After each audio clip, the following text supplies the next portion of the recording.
Sir ఇంత ఆవేదన చెందుతా ఉన్నారు. మీ కాంట్రాక్ట్ ఉద్యోగులకు సంబంధించి యూనివర్సిటీ ఏం చెప్తారు సార్?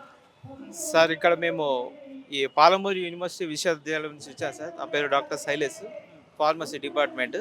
గత 12 సంవత్సరాల నుంచి సార్ మేము యూనివర్సిటీకి మేము రిక్రూట్మెంట్ కాంట్రాక్చువల్ ఫ్యాకల్టీగా మేము చేస్తున్నాం సార్. సో మేము యూనివర్సిటీలో వర్క్ చేయడమే కాకుండా ప్రతి ఒక్క అడ్మినిస్ట్రేటివ్ పొజిషన్ సార్. ఏ అడ్మినిస్ట్రేటివ్ పొజిషన్‌లో కూడా మేము పాల్పంచుకుంటున్నాం. యూనివర్సిటీ యొక్క అభ్యున్నతి కోసం పాటుపడుతూ వస్తున్నాం సార్. ఇంత ఇంత పాటుపడుతున్నప్పటికి కూడా ఇప్పుడు సడన్‌గా ఇప్పుడొచ్చేసి రిక్రూట్‌మెంట్‌కు అని వెళ్తున్నా సార్. మేము రిక్రూట్‌మెంట్‌కి మేము వ్యతిరేకం కాదు సార్. కాకపోతే ఏందంటే మేము 12 సంవత్సరాల నుంచి మేము ఉద్యోగం చేస్తున్నాం కాబట్టి యూనివర్సిటీ యొక్క అభ్యున్నతికి మేము కూడా తోడ్పడుతున్నాం కాబట్టి మాకు కూడా ఒక ఉద్యోగ భద్రత కల్పించమని అడుగుతున్నాం సార్.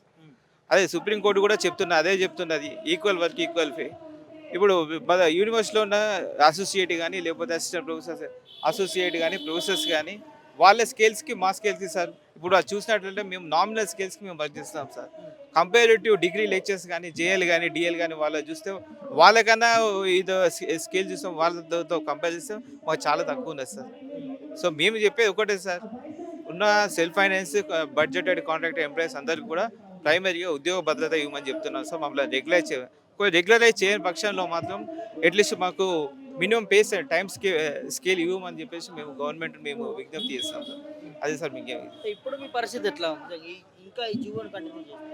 ఇప్పుడు ఒకవేళ జియో ఇప్పుడు తీస్తే ఇప్పుడు ఒకవేళ మరి తీసినట్లయితే సార్ ఇప్పుడు మేము యూనివర్సిటీ నుంచి మరి వాళ్ళు మాకు ఉద్యోగ భద్రత ఇవ్వకపోతే మేము బయట పడ్డట్టే కదా సార్. దగ్గర దగ్గర 1200 ఫ్యామిలీస్ ఉన్నాయి సార్. వాళ్ళందరూ కూడా రోడ్ల మీద పడ్డట్టే కదా సార్. సో వాళ్ళందరూ మేము పడకూడదు అంటే వాళ్ళు గవర్నమెంట్ తరఫున మాకేమైనా భద్రత కల్పిస్తేనే కదా సార్ మేము కూడా సస్టైన్ కావాల్సింది. మాకు కూడా మరి ఈక్వల్ క్వాలిఫికేషన్స్ ఉన్నాయి సార్. అందరూ కూడా చాలా క్వాలిఫైడ్ పర్సన్స్. ప్రతి ఒక్కరు కూడా minimum PhDs from reputed universities with international and national journals. ఎక్కడ కూడా సైంటిఫిక్గా కానీ టెక్నికల్గా కూడా ఎక్కడ కూడా తక్కువ లేము సార్. మేము కూడా గైడ్ చేస్తున్నాం. వాళ్ళకి ఈక్వల్గా లెసన్స్ చెప్తున్నాం, పాఠాలు చెప్తున్నాం సార్. సో ఇందుకోసం అని చెప్పేసి మేము రెగ్యులరైజ్ చేయడం అనేది ఈ ఒక as per the supreme guidelines ప్రకారం మేము చెప్తున్నాం సార్. అది సార్ మరి ఎందుకు ఈ ప్రభుత్వం పట్టించుకోవట్లేదు? మేనిఫెస్టోలో కూడా పెట్టింది సార్.